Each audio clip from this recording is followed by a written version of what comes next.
Scott, how does IdentityIQ help when someone realizes that they've been a victim of identity theft? Yeah, so we do have obviously customers who have become victims, and when they call us and tell us what goes on, we do a full case assessment. So we have a dedicated case manager that handles that, and it's a full interview. So kind of what happened in this particular case. Sometimes it's a lost wallet, or sometimes it's a new account that's been opened.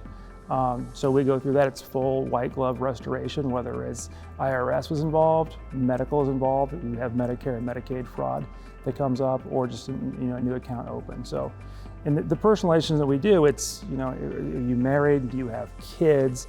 And if so, then that's a different thing. We might need to monitor the kids or the spouse. If you have a house, you might want to check the deed on the house to see how that's looking. Scott, who is IdentityIQ designed for? I really think that IdentityIQ is designed for really everybody, because I think everyone is at risk of identity theft.